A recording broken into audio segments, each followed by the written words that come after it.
Hello everyone and welcome to another video. Now today we're revisiting the more controversial of Nvidia's two RTX 4060 Ti graphics cards. Launching in 2023, this GPU came in both 8 and 16GB variants, priced at $400 and $500 respectively. The 8GB card was not universally praised by reviewers. I think that's a nice way of putting it, and in some cases provided minimal generational improvements over its predecessor. 3 years later, and I wanted to see how the 8GB 4060 Ti is holding up. I'm testing at 1080p today, the resolution I feel is best suited to this now 3-year-old card. I've stuck with native 1080p, no DLSS or upscaling, and I've avoided ray tracing most of the time. I've also gone with graphical settings that will let us hit at least 60 FPS in the titles tested without choking the VRAM buffer. It's easy to max everything out and laugh at how the card struggles, but I thought it was a more sensible and potentially helpful idea to look at what the card can do as opposed to what it can't. This also helps us understand what settings to avoid and why. I'm using the Founders Edition today, which I think looks great, and it's worth noting that there was no Founders Edition release for the 16GB card. But let's see what this thing can do in 20 tested games. So first of all, we have 007 First Light here with the high settings. Not a fan of the graphical menus in this one. Every option seems to be a drop down box for some reason.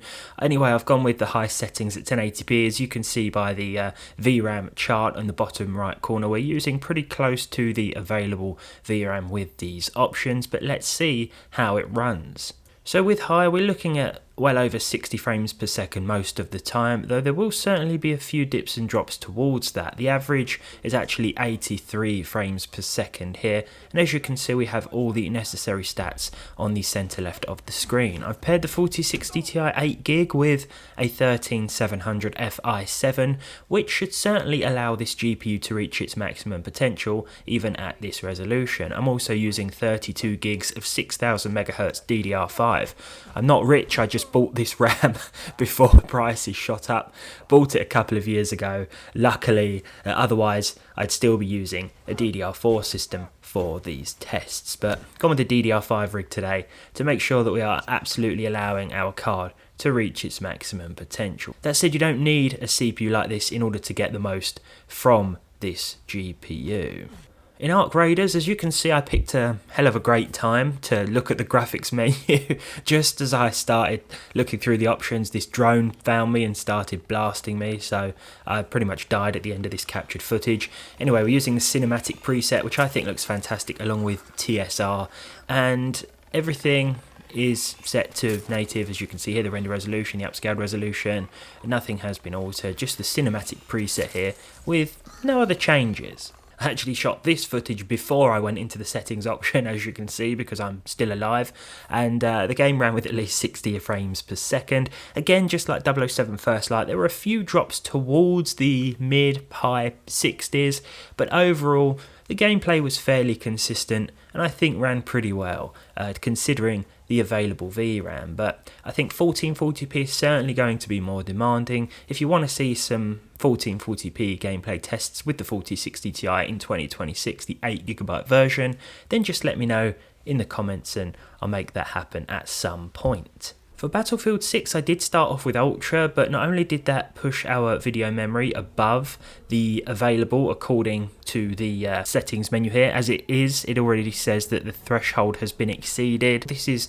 a consideration we have to bear in mind with an 8GB card, of course, but I ended up with the high preset, and with the high preset as well as TAA, we were getting over 60 frames per second. The 1% low was 90 and the 0.1% low was 83. I will say that Ultra was definitely more problematic, certainly a few more dips and drops towards 60 and a lot less consistent overall, so high is definitely where you want to be with the 8GB 4060 Ti when playing this one.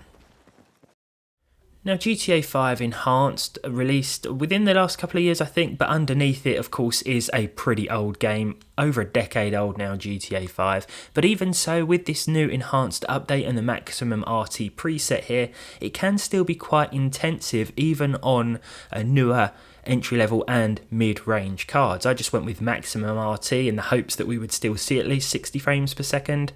And surprisingly, we did. We were looking at almost 90 FPS overall. I think the average came in at 89, but the exact figures will be up on screen now. And overall, the performance was pretty consistent, even as I drove down towards West Vinewood here. This is usually a pretty problematic area in terms of performance. You're likely to see a few dips and drops down this street, but it held up pretty well. Not to say it was completely perfect, but it held up fairly well overall, and I think it looks pretty good.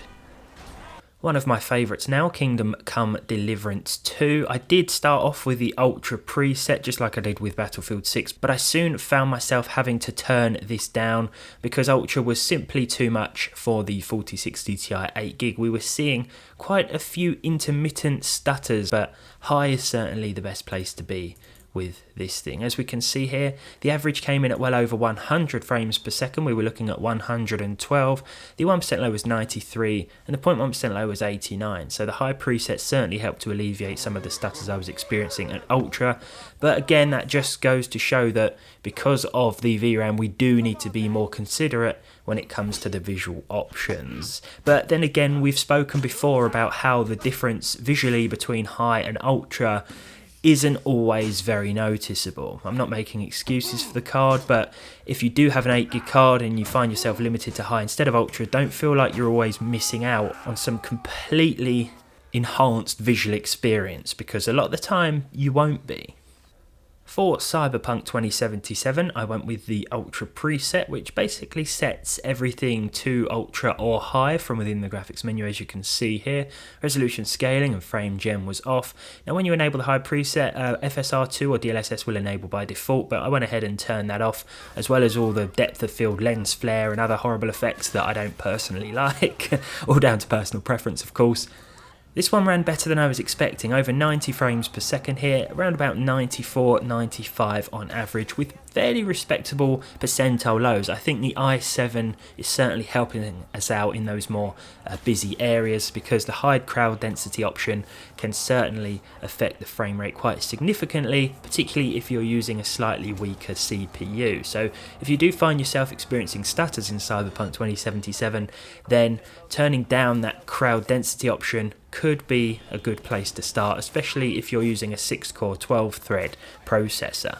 As for the 4060 Ti 8GB, it does fine at 1080p with Ultra, and we're not really encroaching that closely on our maximum 8GB VRAM buffer. Forza Horizon 6 is possibly the newest title that we've tested today. This does have presets beyond Ultra. We've got Extreme, we've got Ray Tracing Extreme, things like that, but I felt that Ultra was certainly the best place to be for this card, along with TAA. Again, I'd like to reiterate that I tried to avoid any upscaling today, just so you get a good idea of how the card performs at native 1080p resolution. I took part in this Tokyo night race here, which ran pretty well, 100 FPS overall with a 1% low of 84 and a 0.1% low of 80. The game also looks fantastic on Ultra settings in my opinion, especially at night time here. For Red Dead Redemption 2, I probably pushed the settings a little higher than I'd actually suggest playing at with the 8GB 4060 Ti. I went with Ultra across the board, and that includes the high TAA option. All of the on-off toggles were also set to on, apart from MSAA, which I left off. Now please excuse the bar along the top of the screen. I had to record the gameplay in windowed mode here because I'm actually recording with Nvidia overlay, and for some reason since the latest driver update it just does not want to record this game for whatever reason. Not sure if it's some sort of clash with Vulkan, I don't know what's going on, but anyway. It's in windowed mode, but the benchmark took place in full screen mode, and there really wasn't that much of a performance difference anyway between windowed and full screen. So what you're seeing here is pretty much what you get. The game looks beautiful at the Ultra settings here, but I would certainly suggest perhaps turning a few things down to high. This one is a game where you will notice some differences between Ultra and high, especially if you've got everything on Ultra compared to everything at high. Still holds up years later visually in my opinion, and it does run pretty well with these settings though.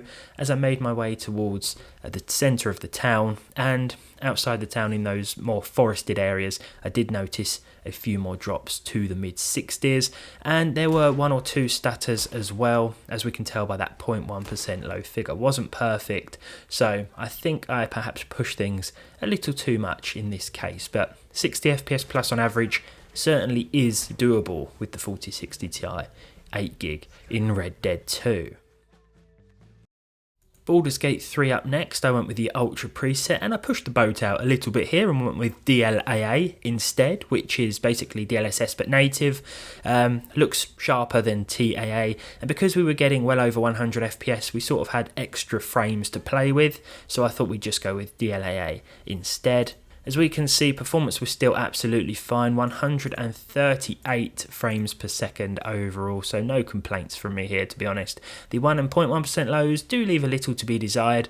We were seeing a few little hiccups in and around the city, but this isn't too uncommon with a wide range of hardware that I've tested, especially at this resolution. So not uncommon to see a few little dips and drops here, and this is something that occurred on basically every preset that I tested with this configuration at this resolution.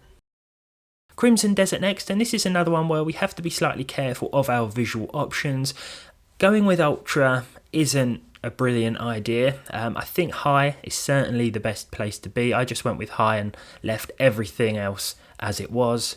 For the gameplay, we were seeing at least 60 frames per second, but again, this was right on the cusp of hitting plus 60 for prolonged periods of time. And what I mean by that is that there will certainly be drops towards the mid-low 60s. As we can see, the 1% low was 60 and the 0.1% low was 57. So this is certainly as high as you could push the game while still retaining at least 60 FPS pretty much most of the time. But if you want a bit more headroom to play with, then I'd suggest perhaps dropping a few things to medium or just sticking with the medium preset altogether. Someone asked the other day if I could add Helldivers 2 back into the benchmarks. Well, here it is, DLSS at native render scale, of course. I don't think this used to be an option. This has recently been added, or it's certainly new since the last time I played, I think. But DLAA with the Ultra preset here, because we do have a little room to spare in terms of the performance. And I found that even with DLAA and the Ultra settings, the game ran fine. 93 FPS overall, 1% low of 85 and a 0.1% low of 65. I found that this one runs quite consistently on a lot of tested hardware, whether it be higher end, mid-range or more budget friendly. Seems to be a pretty smooth performer overall, and that is no exception here. A couple of stutters as we first loaded into the game, but apart from that, and it was fairly smooth, no complaints in this one. Marvel Rivals next, and I can't really say the same. I went with the high preset, but I turned Lumen and SSR off, and I stuck with DLAA for the anti-aliasing solution here. Now, I tested 3 games and overall we saw an average of 108, but the percentile lows were pretty bad. Well, the 0.1% low was anyway. That 1% figure was 67, but we could not escape the occasional dips and drops and stutters that I saw here.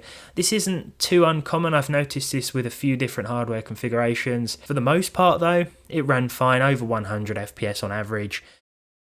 Resident Evil Requiem, I don't know why I said it like that, just fancied a change.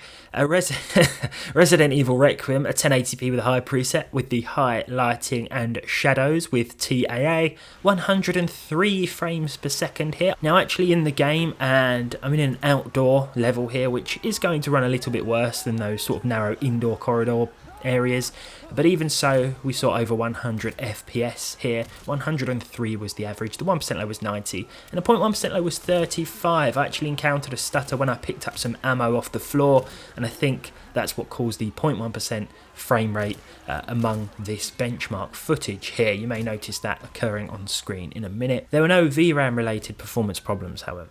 For Indiana Jones and the Great Circle, we're using the medium preset. Certainly best to stick with medium here. Last time I tried high on a 3060 Ti, the game wouldn't even boot. Actually, no, I think that was a 4060. Didn't try high here. The game was just already set to medium, so I stuck with it.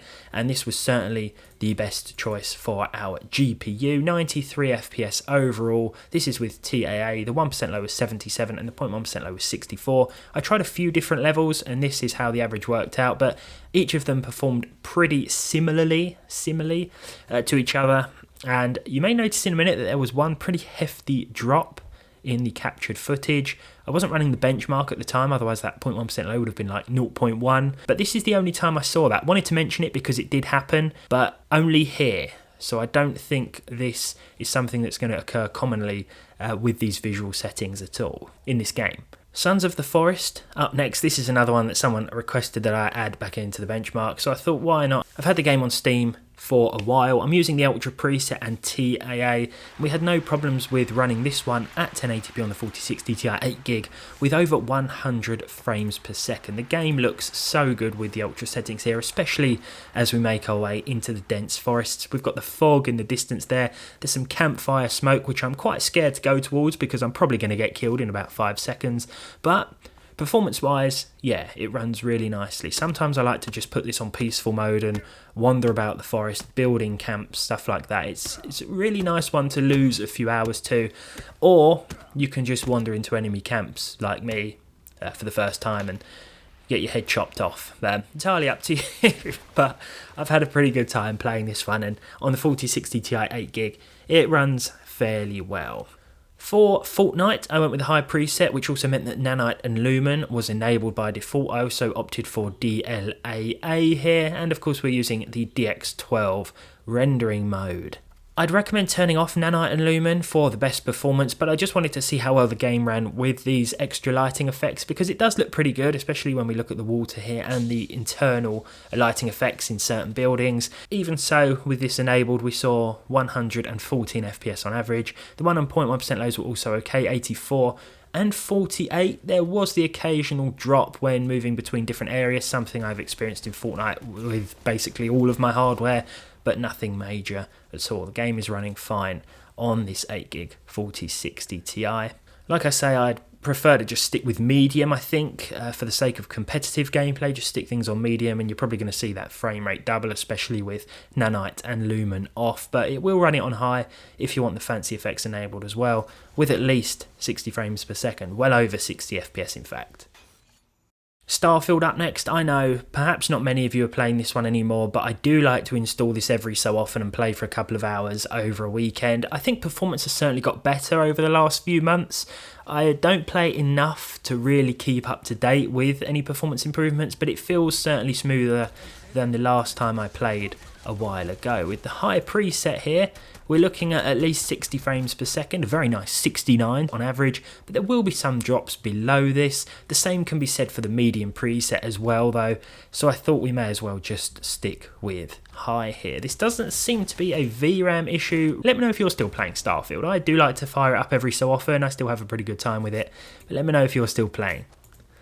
For The Witcher 3, well, it's a bit older, so I thought we may as well try the RT preset, which does of course enable ray tracing. Didn't enable the RT Ultra preset, just the standard RT preset, as well as TAAU. I thought if any game with ray tracing was going to get a 60 plus FPS natively, it would be this one.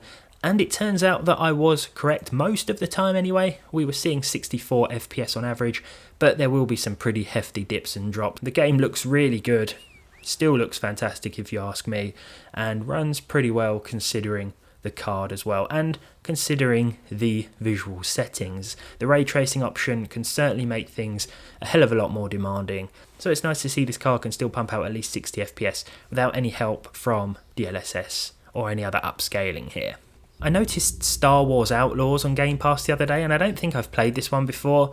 I certainly didn't have a game to load, so I think I played Star Wars, Jedi Survivor a couple of years ago, but I don't think I've played this one. So thought I'd give it a go. The highest settings here with TAA for the visual options. And the game looks pretty good. This is just the opening level, but it runs with 87 FPS on average, a 1% low of 66 and a 0.1% low of 53. So it looks good and it runs pretty consistently as well. Let's finalise then with perhaps one of the most troubling releases in the last few years when it comes to performance. Of course, this is Oblivion Remastered. I did start off with a high preset, but this wasn't ideal, especially for consistency. So medium was certainly a better bet. A medium with TSR and 100% resolution scaling. It still wasn't perfect. We were looking at 67 frames per second, a 1% low of 49, and a 0.1% low of just 8. There have been a few patches, but it's still not perfect. Far from it. It is playable with at least an average of 60 FPS on an 8GB 4060 Ti, as you can see here, but expect frequent drops below this figure. But there we have it. Of course, releasing 8GB cards from the XX60 series didn't stop with the 4060 Ti. We have an 8GB 5060 Ti as well, which will offer improvements in terms of performance. Yeah, the 8GB 4060 Ti still handles itself pretty well at 1080p, but you do have to be a little more considerate in some titles when it comes to choosing the graphical options, of course. You might end up with medium instead of high or high instead of ultra in some cases, but it's not a complete disaster, especially at this resolution. I think 1440p is going to be more of a challenge, and that's something we'll explore in another video, but thanks for watching. A bit longer than usual, but I wanted to test this again because I had never gave it much attention when it came out, and I just like the look of the Founders card, to be honest, and I thought let's see what it can do 3 years after launch. Thanks for watching, let me know your thoughts down below, and hopefully I'll see all of you in the next one.